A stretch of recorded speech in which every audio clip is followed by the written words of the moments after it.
Bonsoir à toutes et à tous, bienvenue chez Karine pour la soirée la plus high-tech de la librairie. On est très très heureux de vous accueillir ce soir pour une soirée autour du livre de Kenneth Bernard, extrait des archives du district. Donc en présence de Laurent Kleutzer, qui est un auteur qu'on aime beaucoup ici et qui va nous parler du livre. Et ensuite, donc, on va faire un duplex avec Kenneth Bernard qui attend notre appel à New York.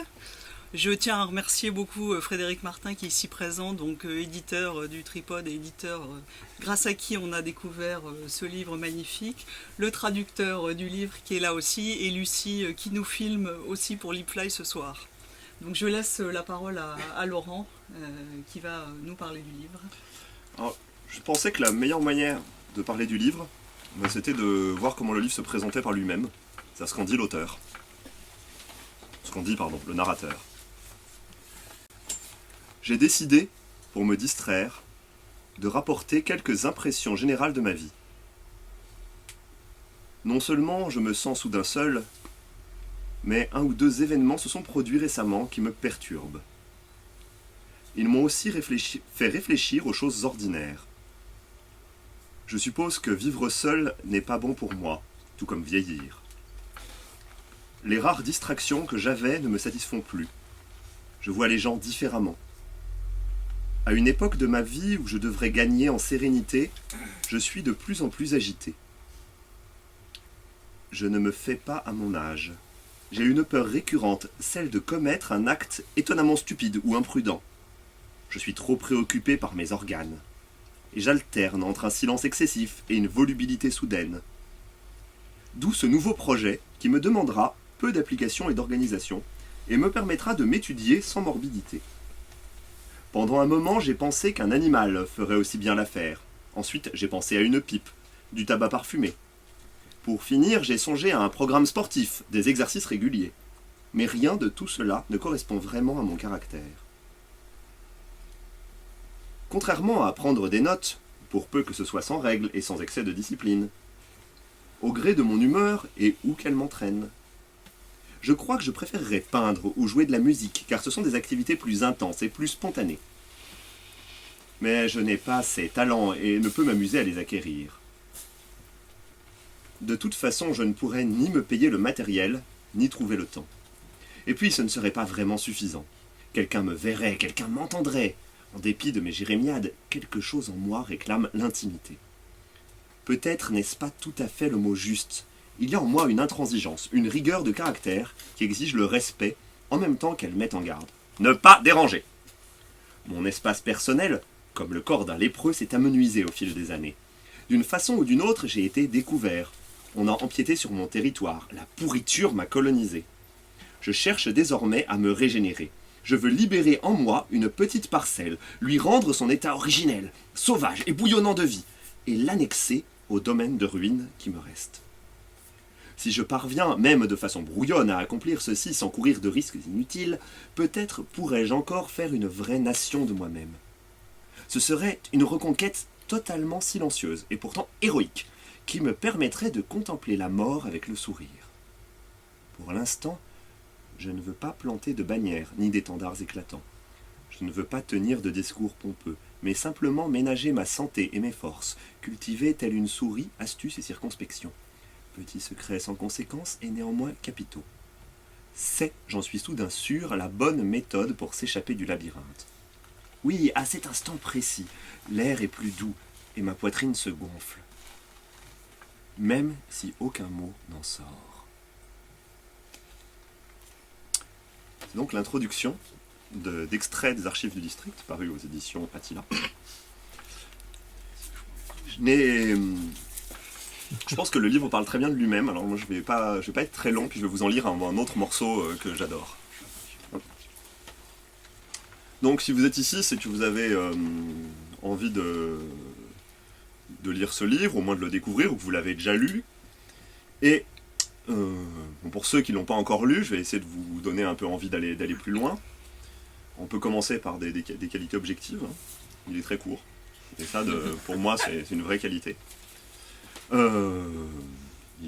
C'est un livre de très grande sobriété, vous avez noté le style de l'auteur, il n'en fait pas des tonnes.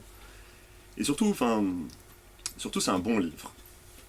Alors souvent dans bons livres, on dit ce que c'est un livre, c'est distrayant. Est-ce qu'on peut dire que Extrait des archives du district, c'est distrayant? En fait, non. C'est pas prise de tête non plus. C'est amusant. C'est assez souvent amusant. Alors des fois, quand vous parlez un livre, on vous dit « l'intrigue, l'intrigue ». Qu'est-ce qui se passe? Ça, c'est un peu la question. Que se passe-t-il? Tout le long du livre, finalement, je me suis demandé « que se passe-t-il » Se passe-t-il au moins quelque chose? Vous avez noté, c'est un vieil homme qui raconte sa vie, qui essaye de se libérer de quelque chose. On découvrira un peu. C'est un livre au ras du sol, qui s'attache à des petits détails, à la queue au supermarché, à la poste, aux saltimbanques dans la rue, enfin, ils n'y sont plus. Et puis, assez subtilement, on sent dans ce livre quelque chose, on sent une oppression. Je pense que dès l'introduction que je vous ai lue, on l'entend. Cet homme est limité à son corps, comme il le dit, et oui, peut-être il se passe quelque chose. Mais ce n'est pas non plus un livre à révélation. Alors, pourtant, voilà, je vous ai dit, c'est pas. Moi, j'ai été tout le temps intéressé, souvent amusé et très souvent inquiet. En fait, j'y ai cru tout le temps. Et ça, c'est la question intéressante. C'est là où on se dit, comment ça se fait que dans un livre comme ça, dont on sent bien, le cadre de couve l'annonce un peu, et puis ce qu'on en a dit, c'est-à-dire qu'on n'est pas dans de la chronique réaliste, on n'est pas du tout dans... Même s'il y a beaucoup de réalisme, comme on en parlait tout à l'heure, on est dans un espace qui est à cheval entre une forme de réalisme très sobre et de l'imaginaire. Comment est-ce qu'on peut croire à quelque chose comme ça? Ce que moi j'ai entendu dans ce livre, c'est l'écho de la vie. J'ai entendu, ça fait partie des livres, en le lisant, je me suis dit, oui, c'est ainsi qu'on pense à la poste ou au supermarché. C'est comme ça, effectivement, qu'on peut regarder ce type dans l'entrée de l'immeuble qui est un peu flippant et auquel on n'a pas envie de trop s'approcher parce qu'il pourrait parler trop fort. Et puis, j'ai pensé, c'est ainsi qu'on a peur quand on est faible physiquement. Quand on a le sentiment de ne pas avoir beaucoup de prise sur ce qui nous entoure. J'ai pensé, c'est ainsi qu'on vieillit. Et là où ça devient plus insidieux, et là où le livre est vraiment intéressant, j'ai pensé, c'est ainsi que la société nous pèse. C'est ainsi que le monde nous pèse. Pour moi, je suis écrivain, et les bons livres, c'est quand même un sujet qui m'intéresse. J'aimerais bien en faire un jour. Et je me dis que ce qui fait... Enfin, ce que j'aime dans un livre, c'est le moment où, justement, à la fois j'entends l'écho de quelque chose de juste. Je me dis, oui, c'est ainsi. Et où je découvre quelque chose de juste. Je dis, ainsi, c'est comme ça. C'est ça le monde. Voilà pourquoi Extrait des archives du district est un bon livre. Et plutôt que de m'entendre en parler comme ça, je vais vous en lire un passage un peu plus costaud que tout à l'heure, qui est un passage dont on va parler tout à l'heure avec Kenneth Bernard, donc c'est aussi pour ça que j'ai choisi celui-là, qui est au plein milieu du livre, qui s'appelle « Le club d'enterrement ».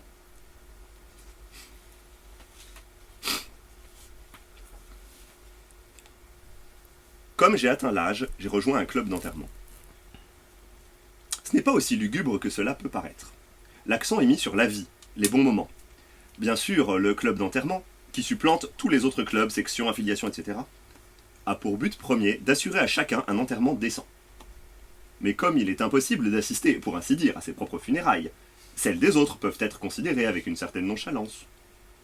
La familiarité engendre, sinon le mépris, du moins l'indifférence. Et les périodes entre deux enterrements sont assez gaies, car c'est une mission corollaire des clubs que de fournir à chacun compagnie et distraction jusqu'aux derniers instants. Pour moi, la chose la plus dérangeante est que l'enrôlement dans un club est désormais obligatoire à partir d'un certain âge. Mais en dehors de ce point, tout reste raisonnablement libre. Par exemple, chaque club est créé de la même façon, avec 12 personnes dont les dates de naissance les placent en tête de liste dans leur district. S'il y a plus de 12 candidats, les noms sont choisis au hasard, plutôt que par ordre alphabétique, pour éviter un club dont les membres sont par exemple tous dans la première moitié de l'alphabet. Bien sûr, ça peut se produire même avec une sélection aléatoire. Il n'y a aucune discrimination de sexe, de race, de religion, le cas échéant, de nationalité, de compétences intellectuelles, jusqu'à un certain point, de réussite sociale ou de santé, là aussi jusqu'à un certain point. Et cela est bien agréable. La proximité de la mort semble être le meilleur moteur de la démocratie. Une fois qu'on en a accepté l'idée, le club devient de fait une nouvelle vie, une nouvelle société. C'est une redistribution complète des cartes. Une seconde naissance, et on ne sait pas à quoi s'attendre. Au départ, les clubs étaient plutôt rigides. Leur taille, par exemple, tendait naturellement à décroître. De sorte que ceux qui avaient la chance d'expirer rapidement bénéficiaient d'une audience non négligeable à leur enterrement, alors que les décès plus tardifs ne rassemblaient plus qu'une poignée de personnes diminuant progressivement jusqu'à la dernière mort solitaire. Certains membres de ces premiers clubs se suicidaient pour fuir la perspective d'un enterrement sans le moindre public. Mais cette situation a été rectifiée. Maintenant, dès qu'un club ne compte plus que 3 membres, ceux-ci sont intégrés à une nouvelle liste en cours de formation. Certains membres particulièrement en bonne santé participent ainsi à plusieurs clubs au cours de leur vie. Ces transferts ont aussi pour effet d'injecter un peu de variété dans ce qui serait autrement toujours un groupe d'âge homogène. De même, à l'origine, il n'était pas question de quitter son club. Un membre voulant déménager pour être plus près d'un enfant ou d'un autre membre de sa famille, disons, était confronté à des problèmes pour sa retraite, sa sécurité sociale et ainsi de suite. Maintenant, on peut remplir un formulaire et après un délai d'environ 6 mois, il est en général possible d'être transféré vers une nouvelle liste si on le désire. Retourner dans son club d'origine demeure par contre difficile, sinon impossible. Un problème particulièrement épineux était celui des membres perdant de leur mobilité ou devenus grabataires. Dans ces cas-là, les réunions devenaient difficiles. Par exemple, organiser toutes les rencontres autour du lit d'un membre en phase terminale était contraire à la vocation sociale du programme, qui est assez bien résumé par le slogan officieux des clubs « Debout jusqu'à la mort !» Ce problème a été résolu. Si un membre n'a pas pu, pour une raison quelconque, assister à un certain nombre de réunions hebdomadaires, il est automatiquement transféré dans un nouveau club dont l'environnement est plus adapté. Il existe donc des clubs dont les membres sont totalement impotents ou dont la mobilité dépend d'une chaise roulante ou dont les facultés mentales sont diminuées. Les subventions de ces clubs sont naturellement plus élevées, en particulier en ce qui concerne les transports, car s'il est une règle stricte commune à tous les clubs, c'est bien d'être présent lors de l'enterrement d'un compagnon de club. Tous les clubs fonctionnent sur le même modèle. Chaque membre apporte une petite contribution chaque semaine. Lors d'un enterrement, les membres encore en vie puisent dans cette cagnotte pour acheter des fleurs, envoyer des cartons, faire passer des annonces et organiser de petites réceptions, avec de quoi manger et boire modérément, pour célébrer la mémoire du défunt en même temps que la perpétuation de la vie. C'est le budget du comité des enterrements du district, ou le budget général du district, qui prend en charge le coût de l'enterrement proprement dit et des choses comme le foyer du club, lieu de réunion, les excursions, les fournitures, qui varient naturellement selon les orientations du club, et les tenues, emblèmes et insignes. Ces derniers éléments sont une source considérable d'amusement et d'effervescence. Chaque club, par exemple, se choisit un nom. Mais ce ne peut être un nom déjà utilisé dans le district par un club existant, ni même par un club ayant été actif dans les 10 dernières années.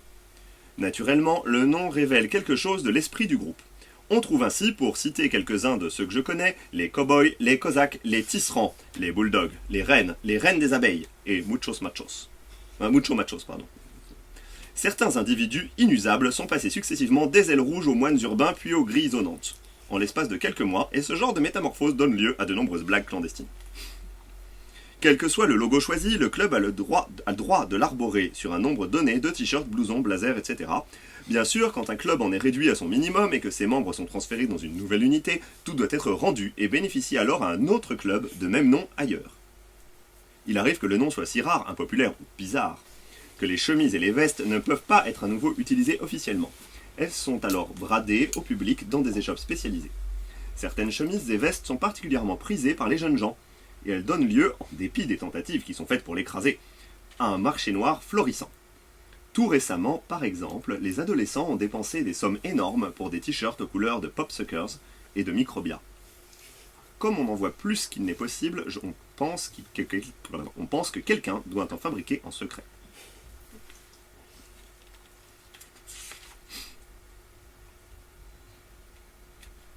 Chaque club élit 2 équipes de 4 cadres pour garantir une continuité. La marche ordinaire du club est ainsi rarement perturbée. Je dis rarement parce qu'il arrive effectivement qu'un club perde 2 présidents, 2 vice-présidents, 2 secrétaires, etc. dans un laps de temps réduit. La mort est parfois trop imprévisible.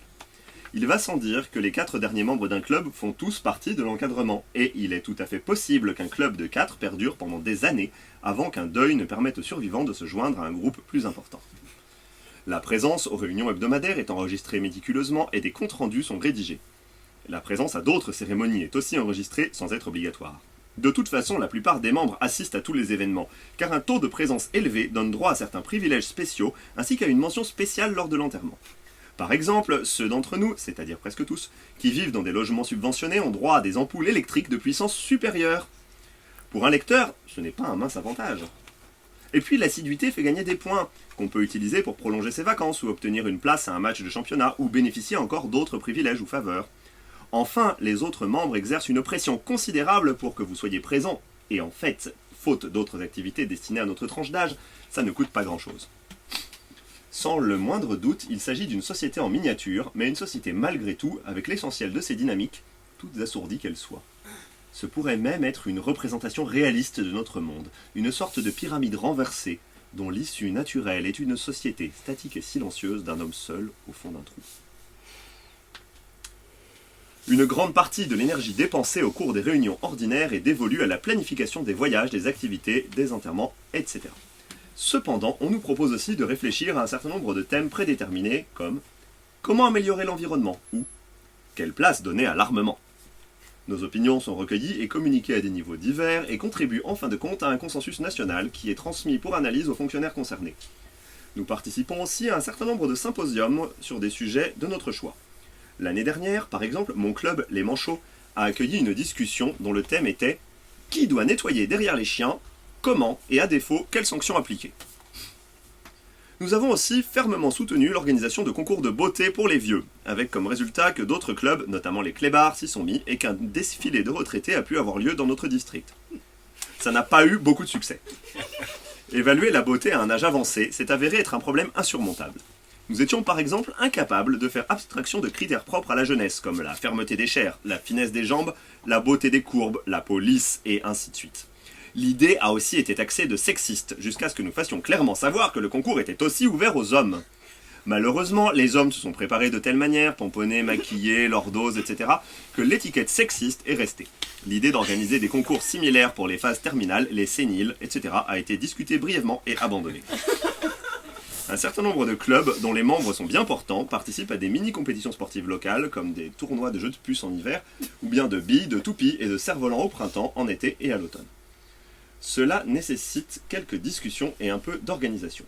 Enfin, certains services sont proposés pour satisfaire les désirs personnels de ceux qui sont intéressés et à même d'en profiter. À cet endroit-là du texte s'ouvre une note de bas de page qui fait 2 pages à peu près.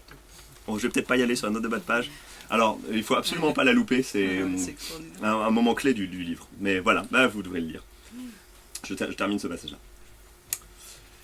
Aussi surprenant que cela puisse paraître, étant donné le temps qui est déjà dévolu aux enterrements eux-mêmes, nous discutons sans fin de détails portant aussi bien sur le déroulement que sur la façon de s'habiller, les contributions, la durée, la tenue du défunt, doit-il porter le blazer du club, la vente de ses affaires, au bénéfice du club, de sa famille, du comité, du district, les éventuelles futures références au défunt, les commentaires à laisser dans l'historique du club, purement statistique ou également personnel, et ainsi de suite. C'est un phénomène perpétuel, toujours en mouvement, et d'un intérêt vital pour tous. Je précise qu'il reste encore la moitié du chapitre. Donc ceux qui n'ont pas eu le bonheur de leur sous de club d'enterrement en auront encore.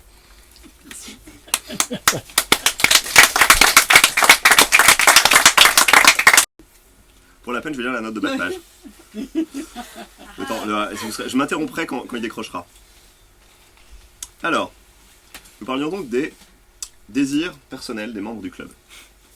Le district décourage la satisfaction des pulsions tant à l'intérieur qu'à l'extérieur du club et propose bel et bien un service d'assistance sensuel, aussi bien mâle que femelle, avec un calendrier et une liste de prestations.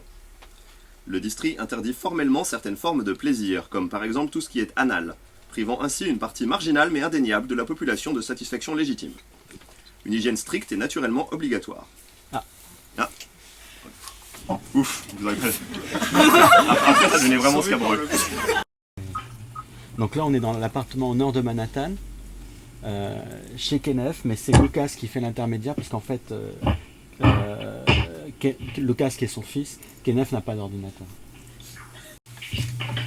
Hello Kenneth, good evening, good morning for you. Thank you for being with us in Carib, in Paris. We are very happy. What is it there, nighttime? Yeah, almost. In the evening hours? Yes. Yes. Yes. Okay. Are we starting or not? Yes, we are. Alors, The audience is here. pour expliquer, on lui a You are envoyé, responsible for these questions, on lui right? a envoyé une Yes. liste de questions pour qu'il ait le I'll temps de try to préparer ses answer réponses. them, and then you stop me anytime you like. So, yes, what we will do is we will ask a question so that people here can see, can hear the question, if that's okay? Yeah, that's all right. Am I visible? Yes? Yes, you are perfectly visible on the big Yes. screen. Everybody Okay. sees you. So, first question was, Your first question was, when did I start thinking? Yes, but I asked the question. Hey, let's pretend. Hey, Okay, when did you start thinking of this novel? I don't know. I the earliest manuscript, I don't even know where it is right now, but I don't remember when I started thinking about it. I just started writing, Yes, that's a good point. and what did I write? est-ce Il que se vous avez souvient. besoin qu'on fasse la traduction de temps en temps? As I started writing, it was one story. Yes. It's our telephone. Can you get that phone? Sa femme est un poème, hein, elle est... Okay. Usually, very often, and certainly here, when I'm writing, I often think of something that should come later. Yes. So in the margin, I will write a memo to myself. What should be the next thing, or a later Mm-hmm. thing. So it's not programmed in any way.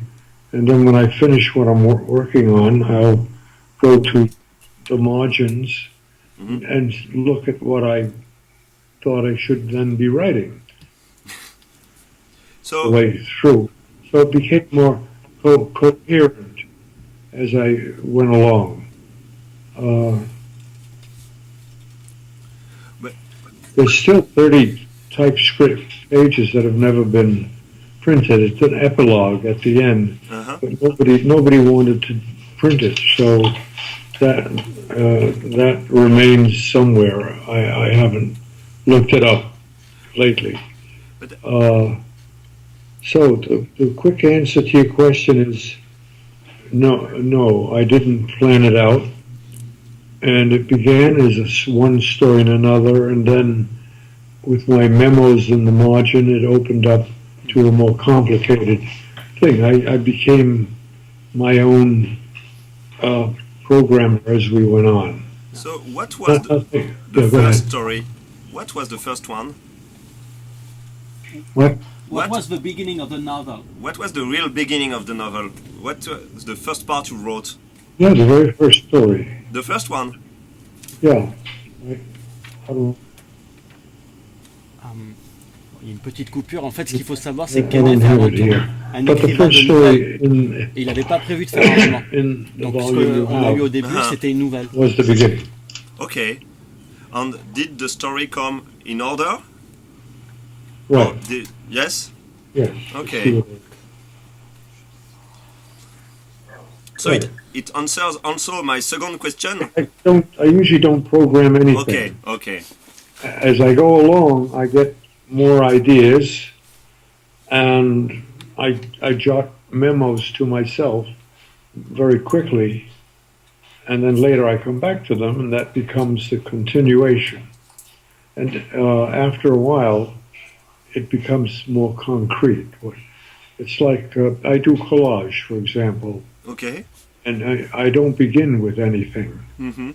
I don't have a plan, but as I just see that two pieces of paper fit, and then another one fits, and when I have enough of them fit, I can see that it's going somewhere, and then I'm ready to follow where it goes, and I finish it. Like some of the covers of my books, that's one of my collages called Clown at Wall. I have one. Or this is the Maldive Chronicles, more abstract. But that's how they work also. I don't say I'm going to do a collage criticizing the Democratic Party or anything like that. I have to discover as I'm doing it what it's going to be. But it does then become something that I'm doing because I find it pretty early in the beginning. Mm-hmm. Writing collage.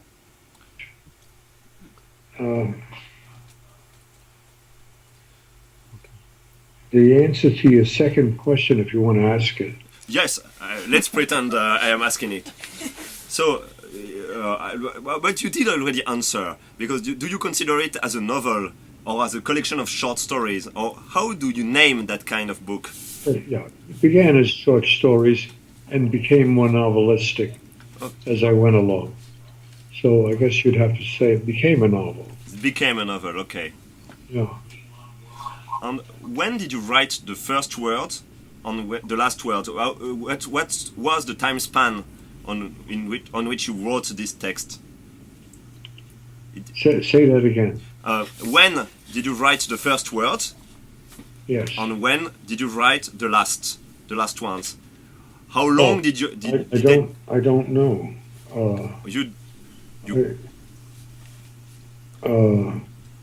The only thing that was a little bit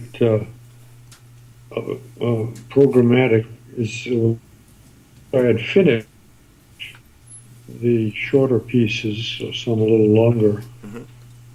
It occurred to me I needed an epilogue, and I wrote, I don't know, 8 or 9 pieces, but they have not appeared anywhere yet, and I left it that way. By the way, thank you for all these questions. You have the next one. Yeah, the simple answer is no. Okay, now I will say the question to the public, to the audience, and then play it again. And then you play it again. So, la question c'était que le livre en fait est une collection, je l'ai fait directement en français, était une collection d'impressions et d'anecdotes. Et puis à un moment, en plein milieu du livre, notamment au niveau du chapitre des clubs d'enterrement que je vous ai lu, il part dans une direction vraiment différente. Et ma question c'était, est-ce que c'était planifié? Then you can tell it again. No. No. Ce n'était... Mais c'est parfaitement cohérent. So we're up to the narrator is named the mole. Yes. Yes. My titles of Donc c'est characters and sometimes of the whole story or even of the book are often emblematic. Of course, a mole is a creature who lives underground. Yeah. That's obvious. But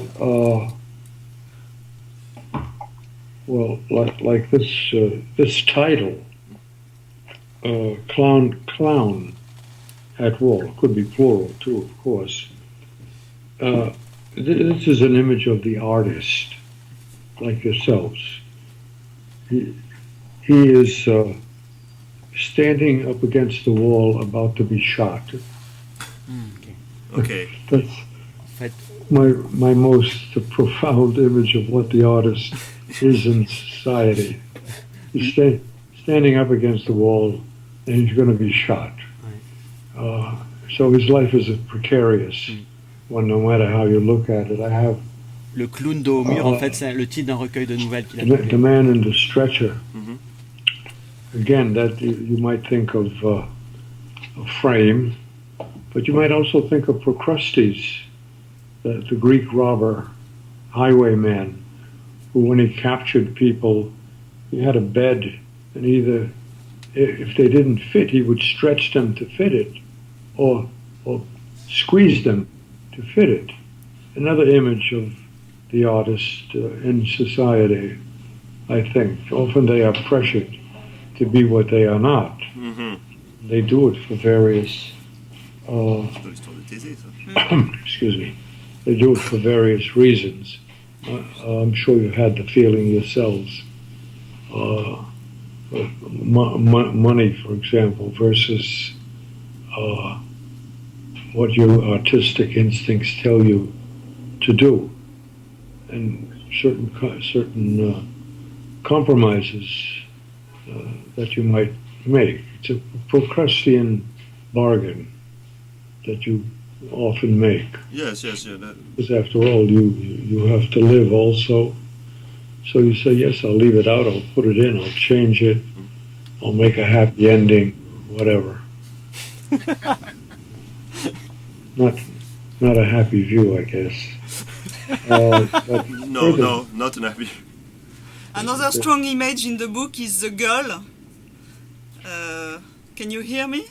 Yeah. hear Another you. very strong image is the girl. The show of The show that they want to do in the theater with the girl. Yeah, is that in one of the stories? Yes. When they want to do a theater play, and they want to represent the flying girls. Right. Seagull. Seagulls. Sorry. Seagull. Seagulls.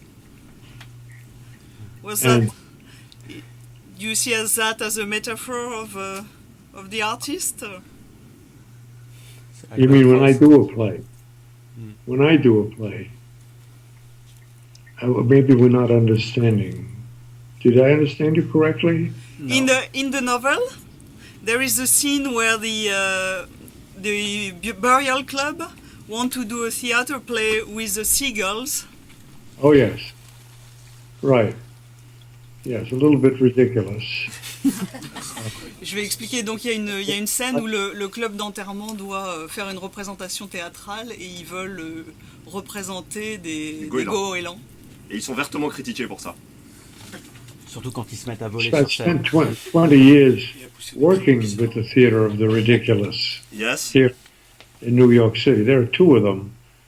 I worked with one of the two, and it worked out very well for 20 years. Uh-huh. The quote most often one of the actors gave is speaking of your own theater of the absurd, we are not absurd, we are ridiculous. And often it didn't seem quite as serious as it really was. American audiences would see a man dressed as a woman or a woman dressed as a man, not so much, as titillating, and didn't notice what was really happening, that character was not easily defined. Plot was often non-existent. Uh-huh. And repetition was not spurned, and so on. But we did about a dozen plays, at least of mine, that worked out very well. Sometimes it was rather superficial, and they played on the audience's titillation with transvestitism. But that wasn't really what they were after. at their most serious. And the director, John Vaccaro, and I understood that. And that's why he liked my plays, because they were serious. And he liked that. Yeah. He was a great lover of Melville, for example. Maybe we will take a few minutes just to explain to the people who are here. Yeah, we will give some few information about your work in French, if you don't mind. My work where? We will explain about your theater work In French. in French. To- En fait, Kenneth était avant tout un auteur de théâtre. Sure. Dans le Broadway des années 60, il était dans l'underground de Broadway, avec des pièces de théâtre assez déroutantes, hein, notamment Why We Dance, Why We Burn. Donc pourquoi nous dansons pendant qu'on est en train de cramer, qui est un texte sur la Shoah, enfin une pièce de théâtre, voilà, assez dérangeante. Et une grosse partie, à mon avis, du sens de l'humour de Kenneth vient aussi de son expérience du théâtre, puisqu'ils ont joué dans des lieux où il y avait plus de gens sur scène que dans la salle. Ok, we can pass to other questions. I'm sure everybody there knows what the Actors Studio is. Actor Studio, Yeah, more or New less, York. it's famous in France. It's a group of people that got together with a couple of directors and talked about serious, quote, quote, serious theater. Well, I submitted a play and they accepted me as a member. Uh-huh. And I went for a couple of years very regularly to what they call the directors unit, the actors unit, and the playwrights unit.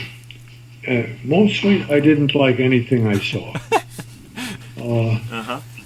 Lee Strasberg, who was the founding spirit of it, now dead, was good in one respect. He would have in the director's unit someone direct a scene, either a well-known scene or a scene someone had written for the studio, and everybody would look at it, and then he would ask the director, what do you think you were doing with this scene as you directed it? And the director would tell him. And then he would say, that's not at all what I saw. I'll tell you what I saw. And then he would describe what he saw, and he was right. The director was wrong, and he was right. They were thinking of something in their heads, but not what they were looking at. That was very, very instructive to see. It was true of the actors also. He would ask them, what were you doing with this character that you portrayed him in this way, or her? And they would say what they thought they were doing, and he would say, that's not at all what I saw. I'll tell you what I saw. And it would be completely different. He would tell them, this is what you were doing. You didn't even know it. That was good. But it was lost on most of the people. Strasberg was very astute. Anyway, finally, I had been looking at a lot of what they call here off Broadway theater. And someone directed me to a group doing a play called The Conquest of the Universe over on what we call 3rd Avenue. So I went, and I liked it very much. I didn't understand everything that was going on because it was very, very noisy.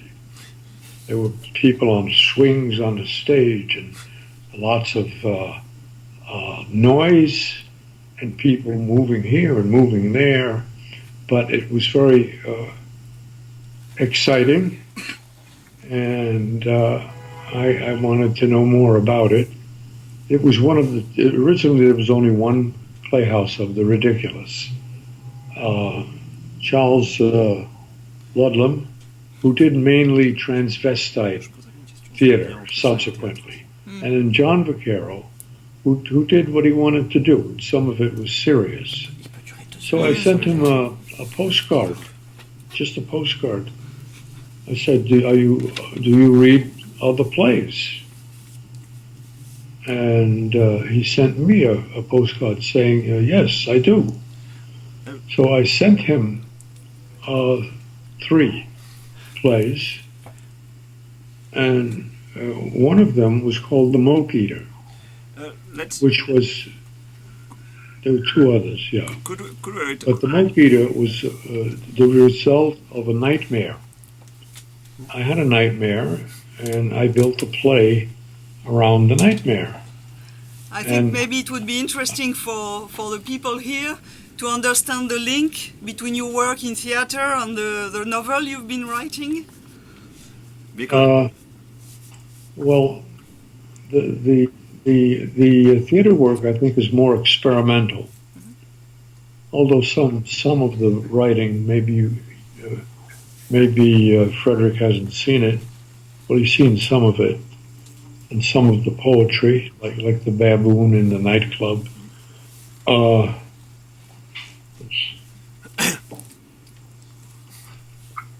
This is the baboon in the nightclub. It's a long play. C'est une épopée érotico-scatologique d'un babouin I'm dans un sorry, nightclub. En may have- vers, yeah. évidemment. It's about a very frisky baboon. uh-huh. Anyway, But you it- will the get first- us frustrated because we can't read or see this in France. Not so- yet. Not yet. Not yet. One of the things is that some of your characters who are quite frightening, like the neighbor Grodek or Mrs. Slotnik, they have names who sound like German or Eastern European. Oh yes, So is that yeah. I wrote a note about that. I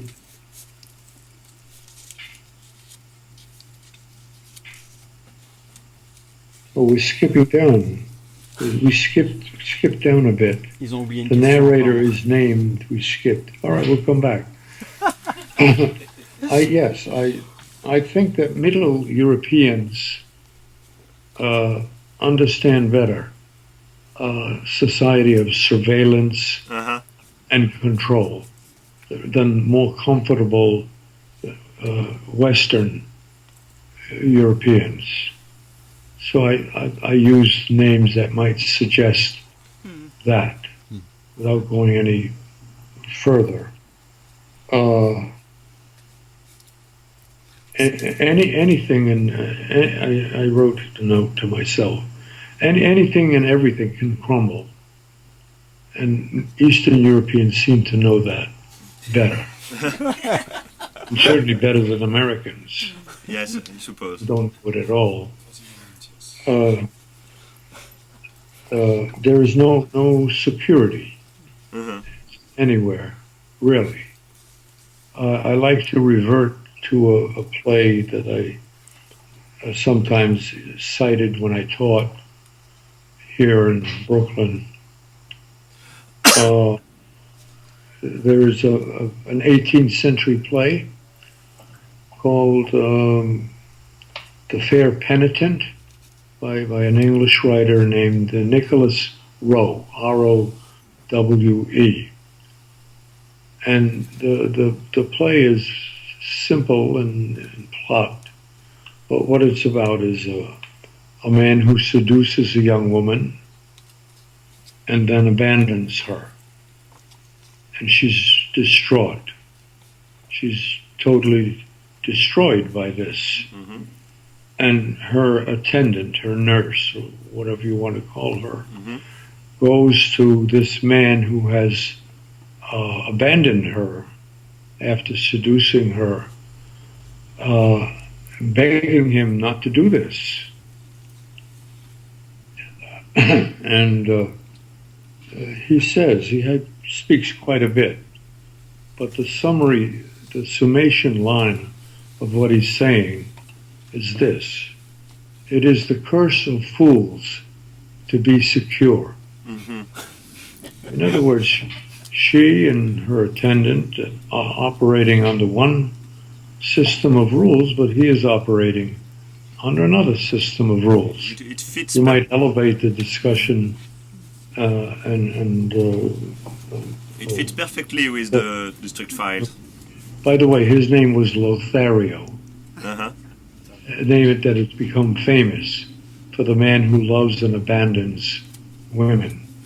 Like, what's another one? I write it down. T'as encore des questions?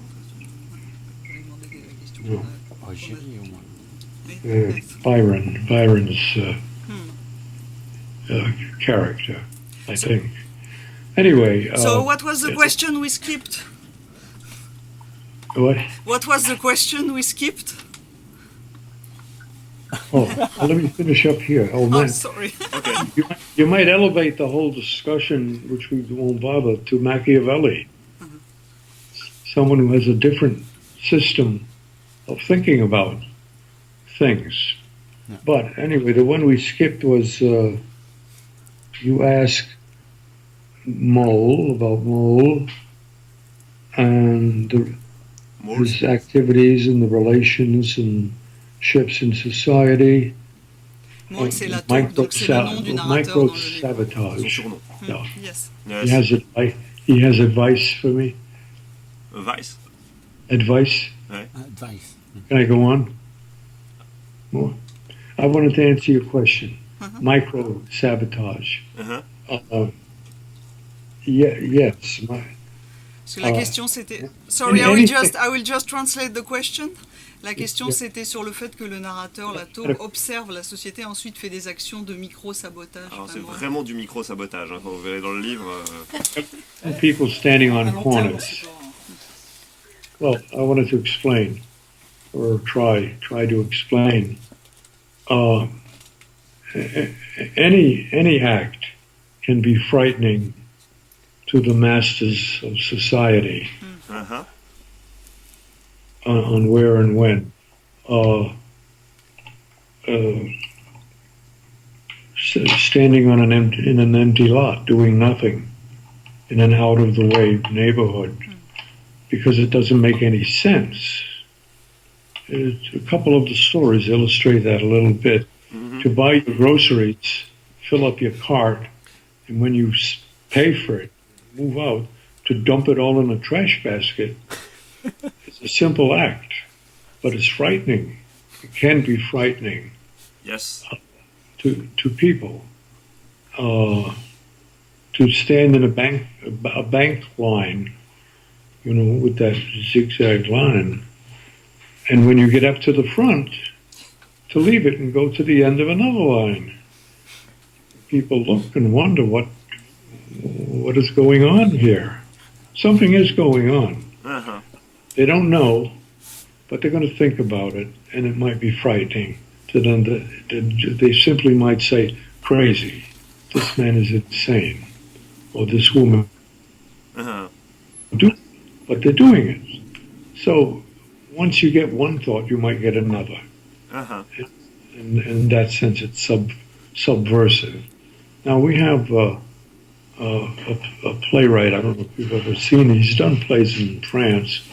He has a group called the Ontological Hysteric Theater with Richard Foreman. Very interesting.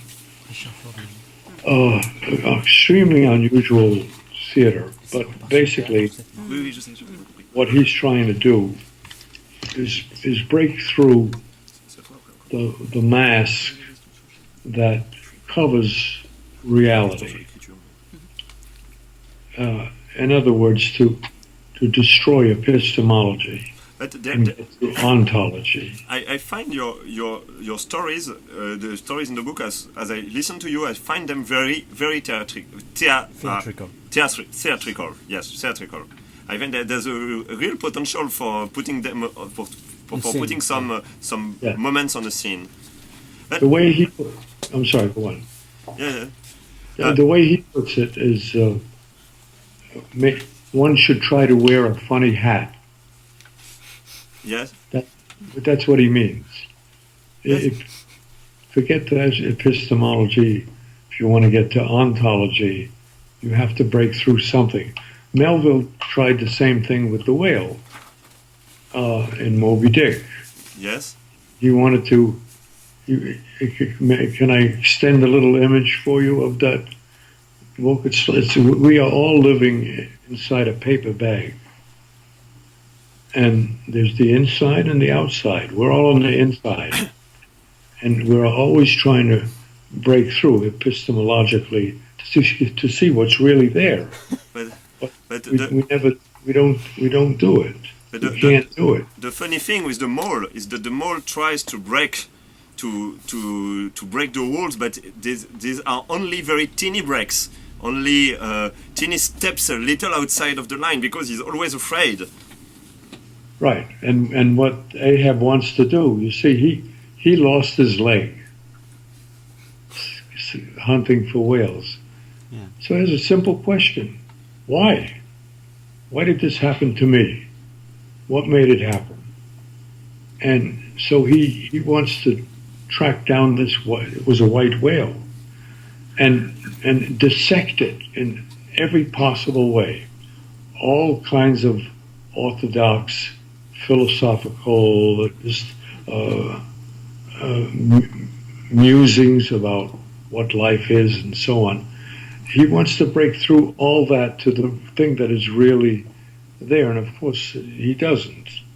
You know, they all die except for one person in the attempt.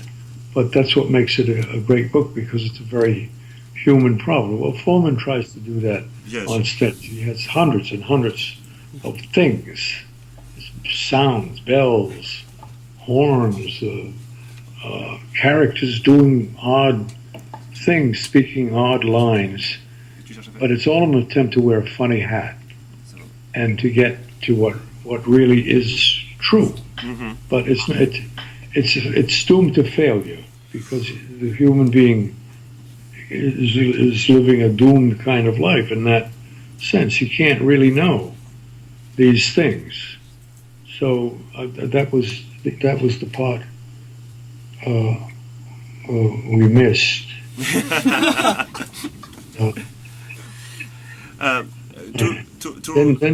Then you went down to the characters' names, right? Yes. Yes. Mm-hmm. Well, we can go more on that. I think you have questions. Right? Yes, I had one question that is very intimate for me, which is, how do you write? Not how do you find your ideas, but how do you write? How do you write the words? How do you work? Okay. I know you don't have a computer. No computer. No, well, there's a computer in the house. Uh-huh. I just don't know how to use it. Uh-huh. This is a legal yellow narrow line pad. Uh-huh. Perforated up here. Okay. Rip off. This is basically what I write on. Do you have one with the manuscript on it? Il sait plus où est le manuscrit. No, not this manuscript, not the manuscript of the book, but or maybe another one if you use this. Can we see this? You mean an actual pad with writing? Yes.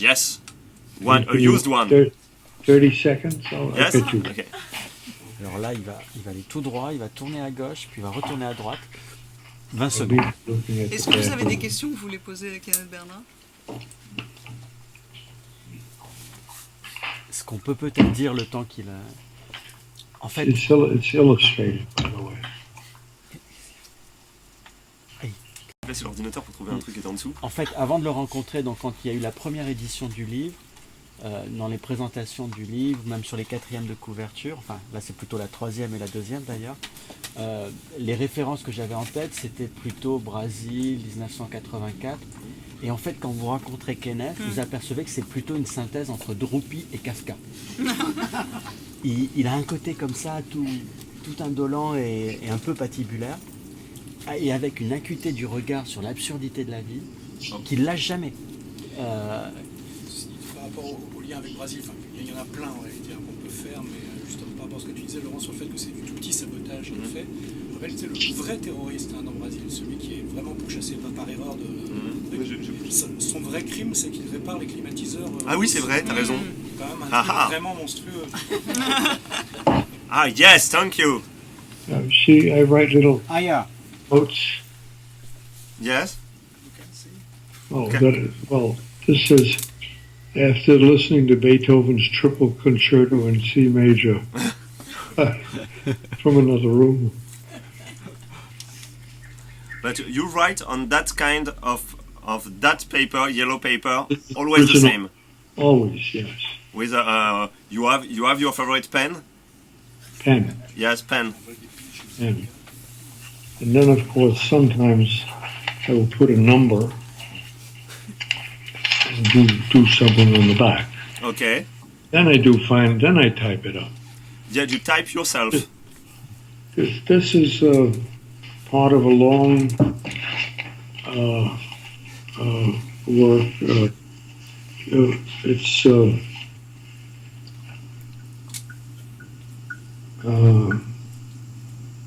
Martin Luther King Day. It's little things like that in the margin. On where do you put the memos? What? You talked about the memos to yourself. It's one of your expressions. You told us I write a short story, then in the margin I write a memo to myself for the next story. Right. Where do you put the memo? On this paper, or on the typed one? Il a pas compris. The memo, no, over here. Over here. Okay. There's a margin. Okay. There's a The margin here. The Maldive Chronicles. The first, Sure. it's a story about someone like myself being interviewed Ah, c'est vrai. Ah, okay. yourselves. So you have all the answers in one of your stories. Okay, I'm unforgivable. I did not read it. I'm sure Frederick has a copy. On l'a revu, on It's peut, a on little peut vous bit la faire cool, après but si vous voulez. it's okay. Okay, hi, thank you. Finally, we had one question about the chapter that was very moving on Jiri. Yes, this one it made me cry. It made me cry. This chapter on the lost son. Yeah, I answered. Are you proud of that? Proud would not be the word. Donc, Jerry, c'est un passage très émouvant où il parle de sa relation avec son I wrote fils. something Et c'est about it. terrible. Parce que c'est à la fois tout l'espoir d'humanité qu'il peut y avoir en lui et tout son échec. Parce que bien sûr, cet enfant va lui échapper.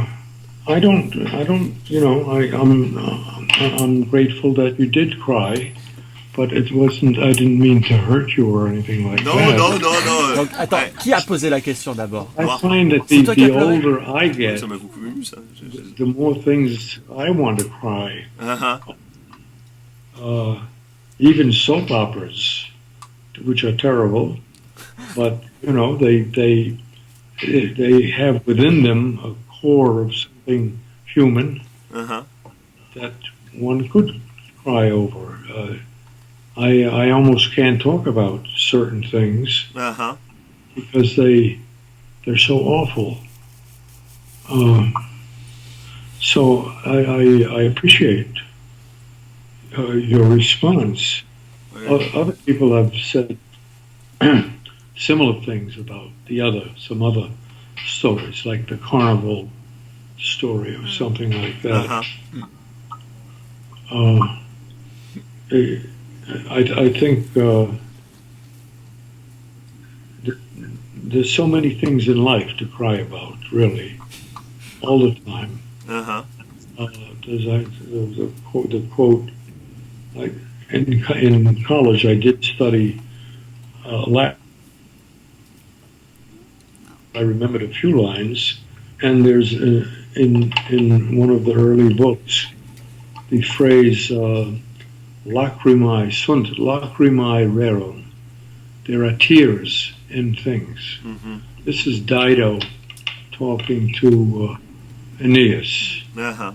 He has just told her about all his troubles after his escape from Troy. And there's another line that's a very good one. She says,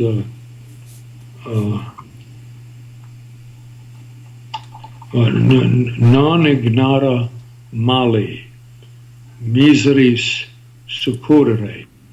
Not unacquainted with misfortune, I know how to give comfort to those who suffer. those are wonderful lines. Of course, he abandons her in the end, and as he sails off, she is burning on her own funeral pyre. So it's a very moving. Yes. C'est la vie. I think we will conclude here. Thank you very much For your patience. for your patience, for answering our questions, and we're very happy to have you here. Thank you for taking the trouble.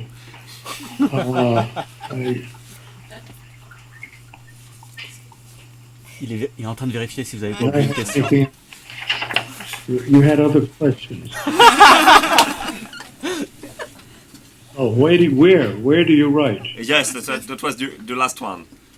Yeah, my study, because it's a familiar mess. Okay, familiar mess. It's a mess. So at home. I used to write in the morning, so I write whenever I can now. But I mean, I prefer the morning because I'm awake, but sometimes it has to be at night, afternoon. The pad we covered. Do you have any more questions? I think we're done. I think we're done. Thank you very much. Thank you very Well- much. Don't take any offense if you get to that story, question and answer No. in the Maldive Chronicles. It's very well meant. I think you'll understand it. Yes, I understand perfectly. I already told him about it. Yes, I knew before asking the question tonight that before you answered that you already did answer to that question in your story. But now I want to read your story in your text in the Maldive Chronicles. That's all. So you gain a new reader. It's not bad for you. Not bad business. I don't know. He might be including it in some volume, but I don't know. So It will do be you part need of my son next- Lucas to switch you off, or Yes. Yeah. Thank you very much. Thank you very much. Bye.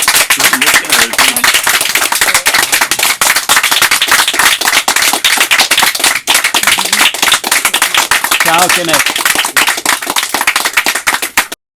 Je vais juste ajouter un petit mot pour ceux parmi vous qui ne connaîtraient pas Laurent Klotzer, enfin c'est peu probable mais au cas où quand même. Laurent a eu la gentillesse donc, de rentrer rapidement dans ce texte qu'il n'avait pas lu il y a très longtemps et d'aller en extraire en fait tout un tas de choses pour engager le dialogue.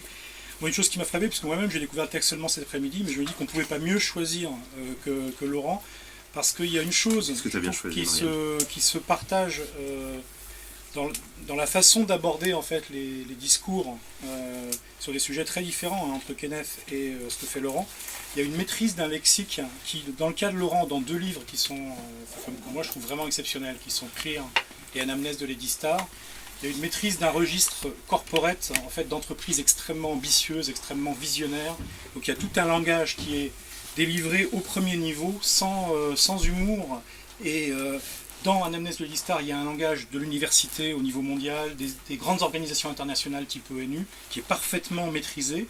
Et je trouve que Kenneth met ce langage de l'organisation en fait psychosociale et médicale de la vieillesse, y compris quand c'est vu, comme tu l'as dit, au ras en fait de la vie, est parfaitement maîtrisé. En revanche, il y a partout des interstices, des espaces qui sont comme des brèches, et c'est là-dedans en fait que les choses ne sont pas dites, mais que se déploient des choses potentiellement atroces ou extrêmement inquiétantes. Et c'est vraiment une façon d'utiliser le langage que je trouve très en résonance dans les deux cas. Voilà, donc, je voulais te le dire. En tout cas, c'est quand même très flatteur parce que voilà, c'est vraiment très bon. Donc Non mais Claire et Anamnèse de l'Histoire sont des grands livres. En tout cas, merci beaucoup Laurent Je t'en prie. de prêter à cet exercice. non, c'est très chouette. On a quand même bien pu l'entendre, je trouve. C'était pas idéal, mais Il faut savoir, et qui explique peut-être un peu des fois la longueur de ses interventions, c'est que c'est un homme strictement inconnu dans son pays. Ouais. C'est-à-dire que l'édition américaine est introuvable. de ça. Parce que c'est tout simplement, à mon avis, en grande partie inaudible pour le lecteur américain. C'est très très grinçant hein, quand même. Mais c'est vraiment un homme de théâtre, c'est ça qui est... Parce que d'abord on s'entend parce qu'on voit bien qu'il a toute une vie là-dedans, et en fait quand on lit celui-là même sur un regard de théâtre, il y a une qualité de voix qui est quelque chose, la voix posée se rapproche pour moi de choses qu'on pourrait voir au théâtre, et sa manière de concevoir les scènes aussi, ce qu'il dit sur l'incongruité, sur le fait de porter un chapeau amusant, le fait d'essayer de rompre l'ordre du monde comme ça, et ça c'est très très présent dans le livre, et je ne l'avais pas du tout percuté, c'est en parlant avec lui que j'ai entendu ça. C'est très très cinématographique. En tout cas, il y a vraiment une idée de quelque chose qu'on peut voir en fait. C'est un texte qui fonctionne presque par nappage, c'est-à-dire que c'est des vernis très minces qui se rajoutent l'un sur l'autre et qui à la fin créent une teinte qui... Ouais, mais c'est intéressant, c'est qu'il l'écrit comme ça. C'est-à-dire qu'il écrit, il explique, donc il a écrit un texte et puis un autre et puis un autre. Moi je pensais qu'il avait fait comme ça, c'était mon intuition sur le truc. Je voulais pas lui dire est-ce que vous avez fait comme ça et faire le malin, mais par contre je n'imaginais pas qu'ils les avaient écrits dans l'ordre où ils apparaissent dans le livre. Surtout le début. Surtout le début, voilà. Je pensais quelque chose d'un peu plus construit, mais apparemment non. Chose vraie que moi j'ai trouvé très impressionnante, c'est le passage que tu as lu, donc l'introduction, effectivement le narrateur annonce son projet, en fait dit de façon super honnête ce qu'il va faire, pourquoi il va Ça, le il l'a faire. peut-être écrit après ça. Non, mais ce qui est génial, c'est que moi j'ai trouvé, tu lis le livre, une fois que tu as fini, tu reprends les premières pages et là tu lis d'une façon complètement différente. Et puis pour ceux qui l'ont pas encore lu, moi j'ai eu une découverte aujourd'hui sur ce livre, c'est parce que je l'ai repris aujourd'hui pour préparer ce soir, et quand vous aurez à la fin, pensez au titre. Si, il faut penser au titre. Et c'est tout sauf neutre. Voilà, le titre est pas du tout neutre. Mais on ne peut le comprendre qu'arrivé à la fin du livre. Et ça pour moi, c'est un signe des trucs vraiment bien pensés. C'est-à-dire vraiment. Si je peux me permettre, il y a quand même Kenneth a une très grande frustration. Oui. C'est donc que, Shelby est le traducteur. Son livre n'est pas fini. C'est-à-dire ce livre-là, en réalité, il a écrit toute une partie qui fait suite à ce livre. Alors ce qui s'est passé quand la... Il fait suite, donc qui en plus fait suite là, dans le récit. Là, il en manque. Là, il en manque une partie. Oui, il a dit. Donc, dans l'édition américaine, c'est ça que c'est un extrait. Dans l'édition américaine, l'éditeur en fait a refusé de publier la fin du bouquin et l'a publié comme ça. Incroyable, ça. Et en fait, ce qui s'est passé quand on l'a publié ici avec Frédéric... Vous n'avez pas voulu traduire la fin? Elle est traduite, la fin elle est prête, elle existe, mais en fait on en a encore enlevé un morceau en plus. Donc il en manque davantage. Attends, je comprends pas. Tu dis Frédéric, on a l'édition française est encore plus courte que l'édition américaine, qui est plus courte que le manuscrit. Pourquoi vous avez enlevé un morceau? C'est une raison logique toute bête, c'est qu'en fait il y a dans ce système de nappage, la partie manquante est un surnappage. Et l'idée, c'est qu'en fait, on le met dans un autre livre. D'accord. Voilà. Et ça devient très... en fait, c'est très métaphysique. La dernière partie est très très détachée de ce qu'on peut lire dans cette partie-là. Donc tu vas publier... tu envisages de publier Alors, en fait, à un moment, quand on était plein d'énergie au tout début de la maison d'édition, l'idée, c'était d'en faire un livret, en fait, qui suive très vite l'apparition du livre. Et puis c'est fatigant, en fait, une maison d'édition. Et donc voilà, on n'y est pas encore. Surtout qu'il y a un travail magnifique à faire sur les nouvelles aussi. D'accord. Oui, c'était la question que je voulais poser sur les nouvelles justement, puisque non, il y a quelque chose qui est prévu. Non, mais en fait, on va le dire autrement. Quand on a la chance de tomber sur un texte comme ça et qu'on est naïf, on se dit ça va être la révolution en France. Tout le monde va lire ça et puis on va devenir tous des taupes. Taupes, pardon. Ouais, ça décrédibilise le discours. Soyons taupes. On comprend pas. Soyons des taupes. Et il y a eu une vraie frustration, c'est que quand le livre est sorti, il y a eu un silence, mais terrible. Pas un article, c'est la première fois que ça m'arrivait. Il n'y a pas eu un seul article dans la presse. Et normalement, ça devrait être encore une frustration. Et aujourd'hui, c'est très bizarre, je m'en faisais la réflexion quand j'arrivais ici en vélo. Je m'aperçois qu'avec ce livre, finalement, il y a une forme d'apaisement. Parce que ça peut être que comme ça que ce livre existe, pour moi. À la limite, s'il avait eu ce raz-de-marée qu'au départ j'espérais ou auquel je croyais, ça aurait été franchement inquiétant, c'est-à-dire qu'on aurait été dans un contresens. Oui, vraisemblablement. Ouais. Et que ce livre-là va vivre très très longtemps, à mon avis, mais toujours de manière un peu clandestine. Mais il ne peut pas en être autrement. Ça fait partie de... Moi je trouve que c'est un livre un peu clandestin, effectivement. Franchement, qu'est-ce que tu peux... Tu veux dire la top? Ouais. La taupe. Mais Mais moi j'ai eu le sentiment de lire un bouquin très classique en fait. Enfin, un livre qui était, qui est dans sa forme, c'est-à-dire il a une forme qui est pas du tout datée, je trouve. Enfin, qui est pas. Ça dépend. Il En fait, il y a certains passages, certaines nouvelles en relation justement avec les finances ou avec les coûts supermarchés, où on a adapté quand même pour des endroits très pointus. Ouais, bon, il y a le magnétoscope qui reste, par exemple. Oui, il y a le magnétoscope. Oui, mais ce que je veux dire daté, je pensais pas daté dans le texte, dans le niveau du récit, mais dans sa manière, dans son style, dans sa structure, dans son... Enfin, là, pour moi, le livre pourrait avoir été écrit juste maintenant. Là, on sait qu'il date de 92, c'est ça. Mais il pourrait être plus ancien aussi, tu vois. Enfin, il n'y a pas. Mais parce que fondamentalement, ce type, c'est le théâtre, c'est la poésie. C'est vraiment un écrivain de poésie. C'est un artiste. Il fait énormément de collages. Donc, son rapport au roman est pas du tout dans le, on va dire, le surmoi. Il s'inscrit pas forcément dans une tradition littéraire qui l'écrase. Il est avant tout, c'est un. Oui, mais c'est intéressant de voir. C'est un instinctif. Il y a une question que j'aurais aimé lui poser, mais c'était un peu compliqué. C'est, on voit bien qu'il a travaillé de manière instinctive. Enfin, il l'a bien raconté. Mais autant sur des arts plastiques, il y a des choses comment il peut coller des pièces de papier et puis voir apparaître quelque chose. Tu vois. Autant, franchement, dans un texte, tu peux pas. Un texte, c'est séquentiel, c'est obligé. Enfin, je veux dire, tu pars du début, tu vas quelque part. Après, on voit bien qu'il a procédé par adjonction, comme tu dis, par couche et tout ça. Et ça se voit bien ça se voit dans le livre. Et puis, c'est très intéressant à voir comme ça. Mais t'es quand même pas. Tu dois quand même savoir un petit peu, à un moment, quelque chose que tu cherches, quelque chose que tu veux, quelque chose. Tu vois, il y a un projet préconçu. Tu t'écris pas, enfin, sauf des trucs exceptionnels, mais t'écris pas de la fiction, une fiction organisée comme celle-là, comme très organisée. C'est pas organisé, c'est-à-dire qu'effectivement il a écrit une nouvelle sur le supermarché, etc. Après il a refait intervenir dans les nouvelles au fur et à mesure qu'il les écrivait des personnages comme Grodek qu'on avait vu avant. Oui, tout à fait, mais ça se voit très bien. Et après, à un moment donné, il y a eu une espèce de bascule. À partir de Giry, je dirais en fait, à partir de Giry, il bascule dans un roman. Là, le projet change de forme et effectivement, là, il est dans un mode. Pour moi, c'est au moment des clubs d'enterrement. Mais oui, je suis d'accord avec toi, c'est Giry ou les clubs d'enterrement. C'est deux chapitres qui suivent de toute façon. C'est à ce moment-là qu'effectivement, il a basculé dans un projet de roman. Ouais, c'est drôle, moi. Mais c'est intéressant parce que dans ce projet de roman, les nouvelles qui sont au début font parfaitement sens. Enfin, elles ont tout à fait leur place et. Je ne crois pas qu'il les ait réécrites en plus. Je pense pas qu'il ait fait. Tu penses qu'il a fini les textes Il n'a pas fait de modifications sur les textes. C'est pas un homme.